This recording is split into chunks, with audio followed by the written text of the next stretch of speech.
வணக்கம். Welcome to my channel. உங்கள் சட்டத்தை தெரிந்து கொள்ளுங்கள். நோயுவெல்லாம் காமன் மேன் என்று சொல்லப்படுகிற சாதாரண மக்களுக்கு இந்த நாட்டின் பல சட்டங்களை பற்றி ஓரளவு புரியும்படியாக கூற வேண்டும் என்கிற நோக்கத்தோடு தான் இந்த சேனலை நான் ஆரம்பித்துள்ளேன். பல சட்டங்களை பற்றி பேசியுள்ளேன். இன்று நான் பேச எடுத்துக்கொண்ட சட்டம் த இன்கம் டேக்ஸ் ஆக்ட் 1961, வருமான வரி சட்டம் 1961. அதில் ஒரு பிரிவு section 12AB and also section 80G of the act. நான் ஏற்கனவே ஒரு வீடியோ போட்டுள்ளேன். அதை ஒரு அறக்கட்டளையை எப்படி உருவாக்கி அதை சப்ரிஜிஸ்ட்ரார் ஆஃபீஸில் ரிஜிஸ்டர் பண்ணுவது எப்படி என்கிற ஒரு வீடியோவை நான் ஏற்கனவே போட்டுள்ளேன்.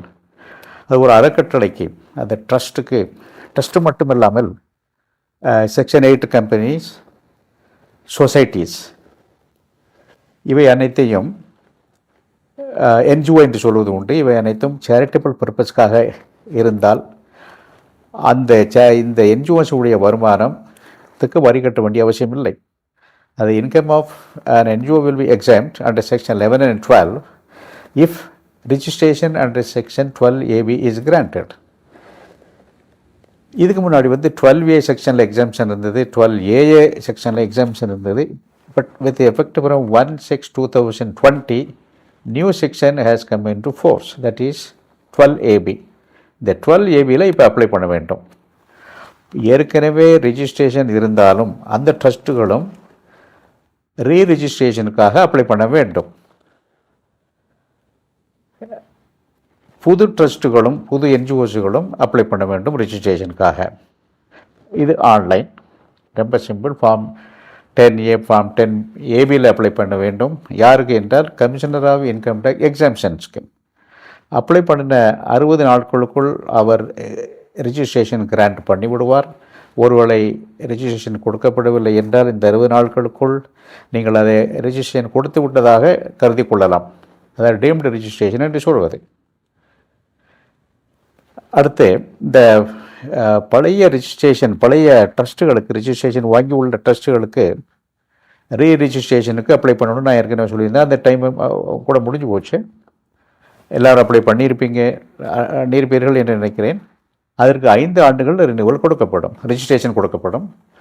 புது என்ஜிஓஸ்க்கு 3 ஆண்டுகள் ப்ரொவிஷனல் ரிஜிஸ்ட்ரேஷன் கொடுக்கப்படும். பின்பு ரினிவலுக்கு செல்ல வேண்டும், ரினிவலுக்கு அப்ளை பண்ண வேண்டும். அது 5 ஆண்டுகளுக்கு கொடுக்கப்படும். இப்போ இந்த ரிஜிஸ்ட்ரேஷன் டைமில் என்னென்ன கொடுக்கணும், இந்த ஆன்லைன் அப்ளிகேஷனில் என்னென்ன கொடுக்கணும் அப்படின்னா, ட்ரஸ்ட் டீட், அது சொசைட்டியாக இருந்தால் இந்த பைலாஸ், செக்ஷன் 8 கம்பெனியாக இருந்தால் இந்த memorandum of association and articles of association எல்லாம் கொடுக்கப்பட வேண்டும். அப்புறம் மெம்பர்ஸ், ட்ரஸ்டீஸ், ட்ரஸ்டீஸ், கம்பெனியாக இருந்தால் அந்த டைரக்டர்ஸ், ஷேர் ஹோல்டர்ஸ் உடைய அட்ரஸ் எல்லாம் கொடுக்க வேண்டும். ID proof, address proof. அது அப்புறம் அந்த commissioner will give 16 digit unique identification number.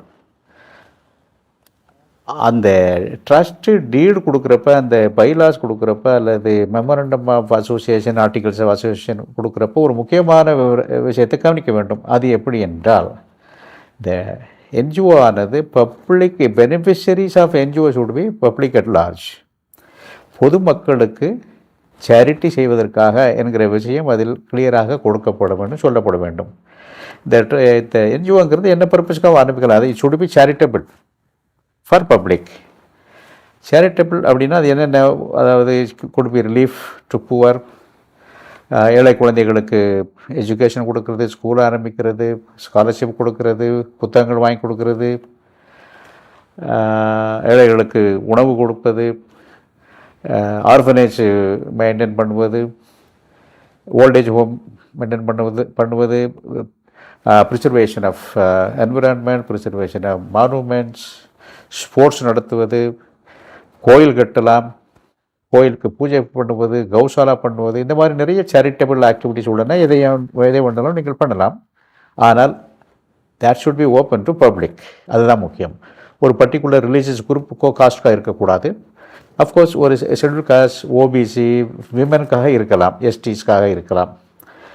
இதான் அப்ஜெக்டிவ் எழுதுகிறப்ப ரொம்ப ரொம்ப கேர்ஃபுல்லாக இருக்கணும், ரொம்ப முக்கியம். அது தவிர இது இர்ரெக்கவபிள் ட்ரஸ்ட்டாகவும் இருக்க வேண்டும். அப்புறம் இந்த benefits of the trust should not go to the promoters of the trust or the relatives of the promoters of the NGO, directly or indirectly.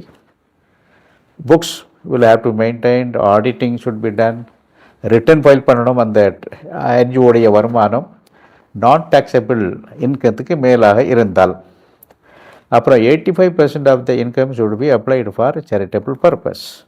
ஒருவேளை அப்ளை பண்ண முடியலை அப்படின்னா then you have to write to the income tax department for accumulation. Donation வாங்கலாம். Donation அதில் மூன்று வகையான donation உண்டு. ஒன்று கார்பஸ் டொனேஷன், இன்னொன்று voluntary donation, third category anonymous donations. Corpus டொனேஷனுங்கிறது capital receipt that can be used for making investments. Voluntary donation only can be applied for charitable purpose. இந்த அப்ஜெக்டிவ்ஸ்க்காக அதை தான் யூஸ் பண்ண முடியும். அனானிமஸ் டொனேஷனுக்கு வரி கட்ட வேண்டும். அது ஒரு சில கண்டிஷன்ஸ் உண்டு, ஒரு ரைடர்ஸ் உண்டு.